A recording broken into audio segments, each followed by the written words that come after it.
ያንን ከመሸሽ ማሸሽ አብይ መጣልህ ጠላቻን የምሽ የህዝብ እንደራሴ ይኸው ተወለደ ብቃት ያለው ሊደር ነው አሁን ኢትዮጵያን እየመራት ያለው በኔ እይታ ብዙዎቹም ሊቀበሉት የሚገባው ሀቅ መሆኑን አምናለሁ ለምን እስካሁን ድረስ ወደርንም ጠላንም በኢትዮጵያ ታሪክ ውስጥ እንዲህ አይነት መሪ አይተን እነዚህ አንደበቶች አሁን የትችት ዶፍ የሚያዘንቡ አንደበቶች ሆነዋል። እነዚህ አንደበቶች ያን የጠቅላይ ሚኒስትሩን የሚገልጹበት ቃላት አጥሯቸው በህይወቴ እንዲህ አይነት መሪ አይቻላውቅም እስከ ማለትም ደርሰው ነበር። እነዚሁ ሰዎች ንግግር አንሶባቸው መወድስም አልቆባቸው ለጠቅላይ ሚኒስትሩ ዜማ እስከማዜም ግጥም እስከ መጻፍም ደርሰው ነበር። ዳሩ ግን እነዚሁ ሰዎች አሁን አንደበታቸው ወደ ቀደመ ልብሱ አፈግፍጎ በትችት የተሞላ ትንታኔ የሚሰጡ ሆነዋል። ይህን የመሰለ መሪ አይቻላውቅም ባሉበት አንደበት እንዲህ አይነት ጊዜ ላይ እንደርሳለን ብለን አልጠበቅንም ይሉ ጀምረዋል። እነዚሁ ሰዎች አብዝቶ ምስጋና ለወቀሳ አይመችም ረጋ በሉ ሲባሉ እኛንን እናንተ የምታውቁት ብለው ከገዛ ባልደረቦቻቸው ጋር ሳይቀር መኳረፍን የመረጡ ሰዎች ነበሩ። ይኸው እነዚሁ ሰዎች ዛሬ ደግሞ ብድግ ብለው የመሪውን አይን አያሳየኝ የሚሉ ሆነዋል። የዚህን ትርክት ጥበብ በብዙ እጥፍ የሚበልጠው ጥበብ ግን የተደረገው መቀሌ ላይ ነው። መሪ ተዋናዩ ደግሞ ዶክተር ደብረጽዮን ገብረ ሚካኤል ነበሩ። የተውኔቱ ሰለባ ደግሞ ጠቅላይ ሚኒስትር አብይ አህመድ ያኔ በበዓለ ሲመታቸው ማግስት ጠቅላይ ሚኒስትሩ መጀመሪያ ጉዞ ያደረጉት ወደ መቀሌ ነበረ። አቀባበላቸው ደግሞ ለንጉስ የሚደረግ ሆታና እልልታ የበዛበት እጅግ የደመቀ አቀባበል ነበረ።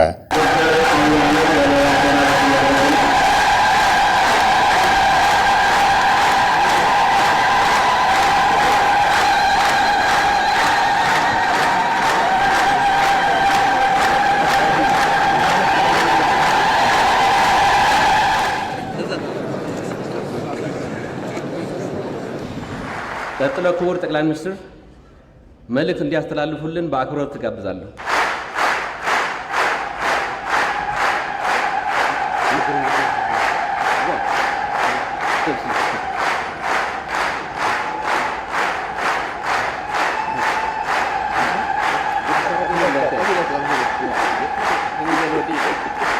እንዲህ በፈገግታ ተሞልተው በጭብጨባ ታጅበው ፊታቸው የውስጣቸውን ደስታ ፈንቅሎ እየወጣ በመቀሌ ነዋሪዎች ፊት ቆመው ንግግር ማድረግ የተዘጋጁት ሰው የጋባዣቸውን የጀርባ ምስጢር አያውቁም ነበር።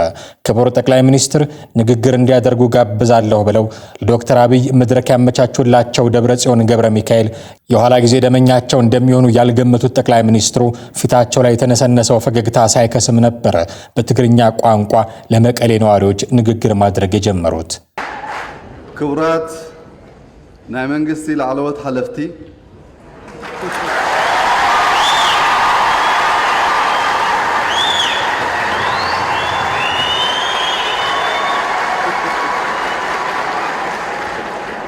ክቡራት ተጋደልቲን ስድራ ስዋዕትን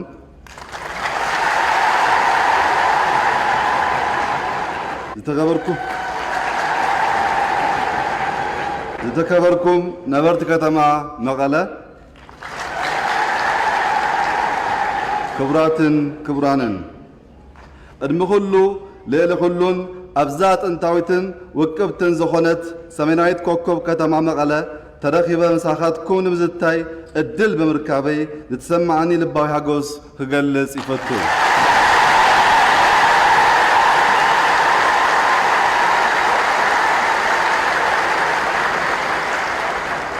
ትግራይ ብዘይ ኢትዮጵያ ኢትዮጵያ ድማ ብዘይ ትግራይ ከም መኪና ብዘይ ሞተር ትርጉም የብሉን።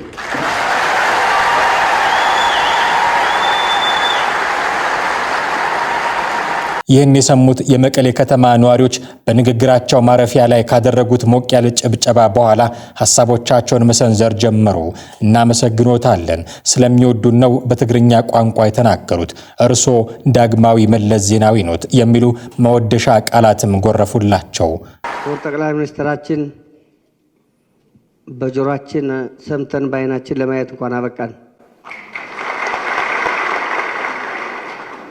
እኛ ዛሬ እንደ ትግራይ ህዝብ ልክ ሁለተኛ መለስ እንደተተካል ምንቆጥረው።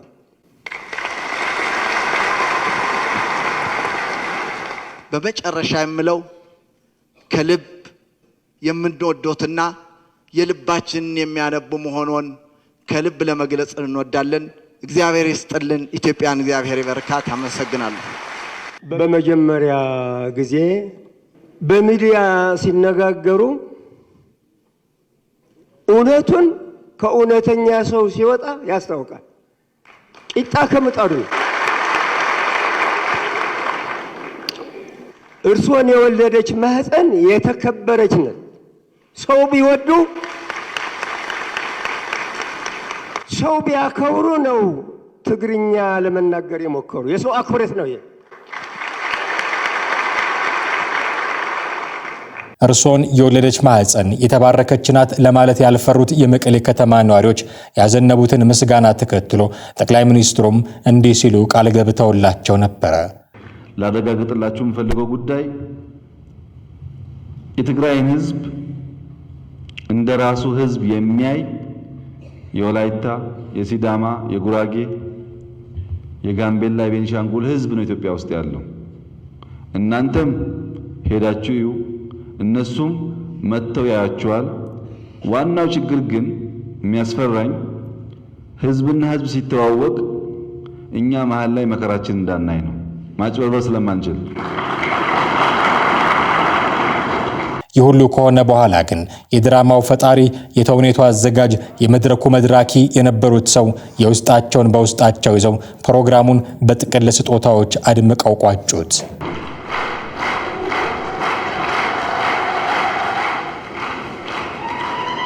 ሰማዕታት ዝሓዘ ፎቶግራፊ ዕልልታ ዳግዒት ዕልልታ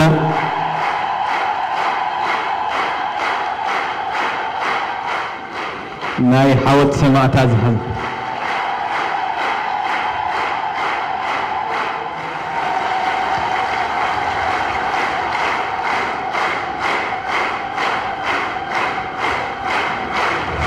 ወምጽማ ዝብል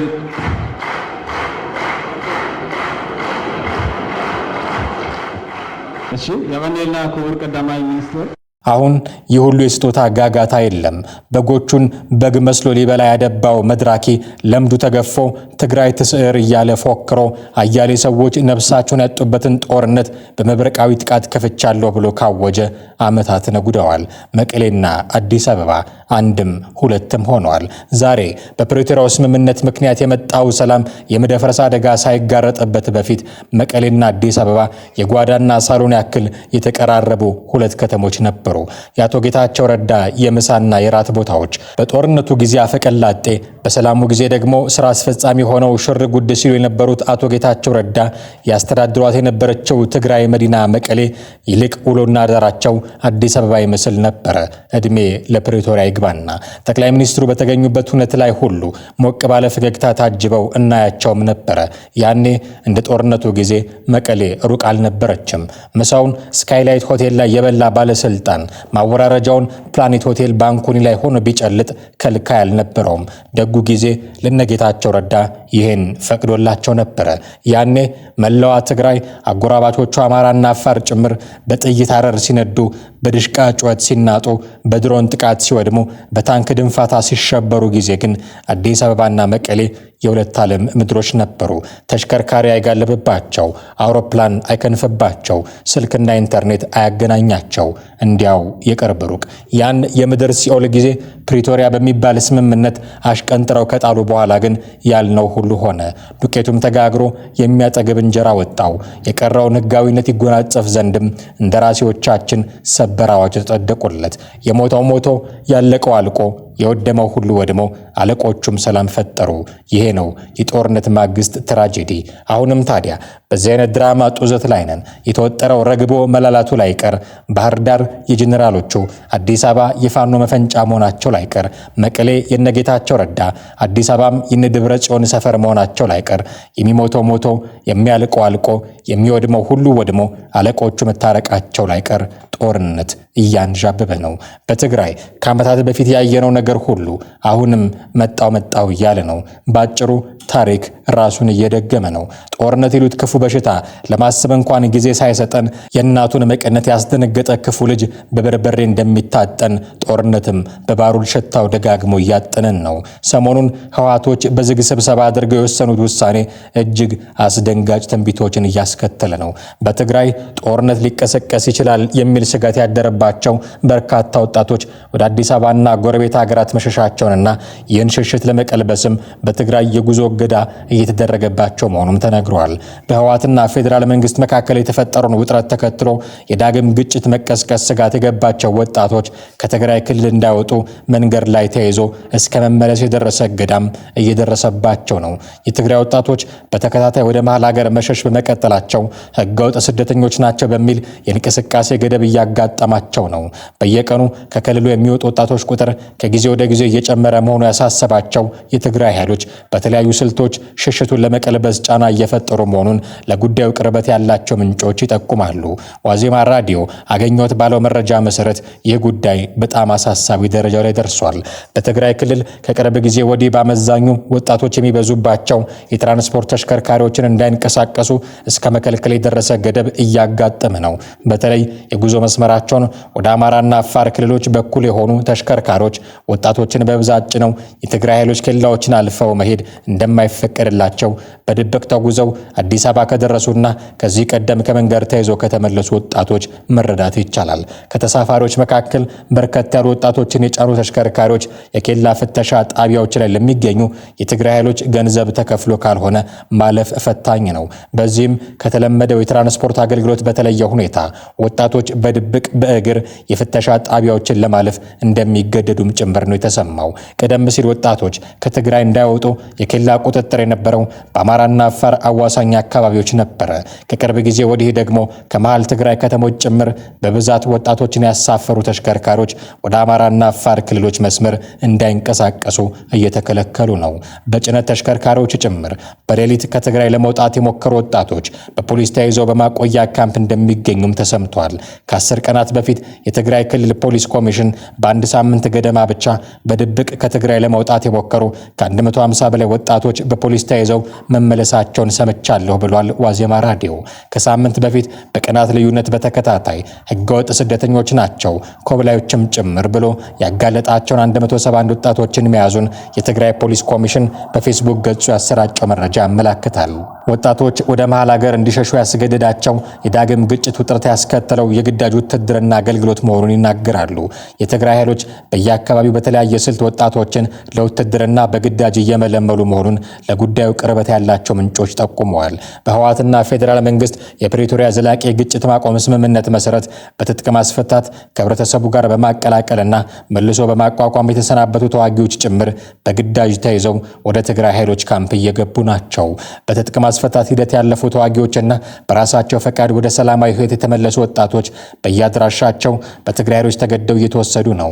በተለይ በጦርነቱ ወቅት ተማሪዎች የነበሩ ተዋጊዎች በራሳቸው ፈቃድ በተናጠል ራሳቸውን ከትግራይ ኃይሎች እያገለሉ ነው። የዳግም ግዳጅ ውትድርናውን ሽሽት ከትግራይ ለመውጣት መገደዳቸውንም ይናገራሉ። የህወሓት ሊቀመንበር ደብረጽዮን ገብረ ሚካኤል መጋቢት 20 ቀን 2018 ዓ.ም በመቀሌ ከተማ በተካሄደ ሰልፍ ላይ ወጣቶችን ወደ አዲስ አበባ እንዳይሸሹ ማስፈራራታቸው ይታወሳል። ደብረጽዮን በወቅቱ ባደረጉት ንግግር የጦርነት አደጋ አንዣቧል በማለት ወደ አዲስ አበባ በመሄድ የግፍና የእስር ሰለባ እየሆንክ ያለ የትግራይ ወጣት ስደት መፍትሄ እንዳልሆነ ልትረዳ ይገባል። በአዲስ አበባ ያለ ወጣት ከብልጽግና ካራ እንደማታመልጥ ተረድተህ ከሰራዊትህና ከህዝብህ ጋር ልትወግን ይገባል በማለት ወጣቶችን መክረው ነበረ። በአዲስ አበባ እስርና ማስፈራራት ገጠመን ያሉ የተወሰኑ የትግራይ ወጣቶችም አሉ። በተለይ በቡድን ተከራይተው በሚኖሩበት አካባቢ ኤርትራውያን ናቸው ተብለው ለቀናት በእስር ያሳለፉ ወጣቶችም እንዳሉ ዋዜማ ራዲዮ ዘግቧል።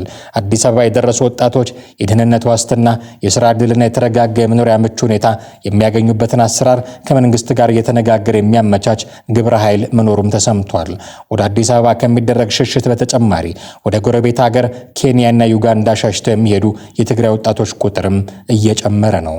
ኤርሚያስ ለገሰ ደረሰኝ ብሎ ባጋራው መረጃ መሰረት ደግሞ የትግራይ ወጣቶች፣ ነጋዴዎችና ባለሀብቶች ክልሉን ጎርፎ ነው ለቀው እየወጡ ሲሆን ይጀመራል ተብሎ የተሰጋውን ጦርነት ይመራዋል የተባለው ማዕከላዊ ኮማንድ ፖስት ወጣቶች ትግራይ ለቀው እንዳይወጡ ቀጭን ትዕዛዝ አስተላልፈዋል። በየቤቱ የወጣቶች አፈሳ ይጀመራል በሚል የትግራይ እናቶች ልጆቻቸውን እየደበቁና ወደ ገጠር እያሸሹ ነው። ሌሊቱን በዛላምበሳ በኩል የኤርትራ ወታደሮችና ሳዋ የሰለጠኑ የህወሓት ታጣቂዎች በጭነት መኪናዎች ወደ ትግራይ እየገቡ ነው። ጦርነቱን የሚመራው ማዕከላዊ ኮማንድ ፖስቱ በትግራይ ክልል የሚገኙ ሚዲያዎችን፣ ባንኮችንና ኤርፖርቶችን ለመቆጣጠር ትዕዛዝ አስተላልፈዋል። ማንኛውም የትግራይ ታጣቂም ሆነ የታጣቂው አዛዦች ትግራይን ለቀው መውጣት እንደማይችሉም ትዕዛዝ ተሰጥቷል። ማዕከላዊ ኮማንድ ፖስቱ ወደ ጀነራል ታደሰ ወረደ የሃይማኖት አባቶችና የሀገር ሽማግሌዎች ለመላክና ስልጣኑን በገዛ ፈቃዱ እንደለቀቀ በይፋ ወጥቶ እንዲናገር ለማግባባት እየሞከሩ ነው። የፌዴራል መንግስቱ ምን እንደሚወስንም እየተጠበቀ ነው። እንዲህ ሆኗል የመቀሌና የአዲስ አበባ ጉዳይ። ያ በሆታና በእልልታ የተጀመረው ግንኙነት አሁን መብረቃዊ ጥቃት በለመዱ ሰዎች ምክንያት ወደ ዳግመኛ ጦርነት ለመግባት አቆብቁቧል።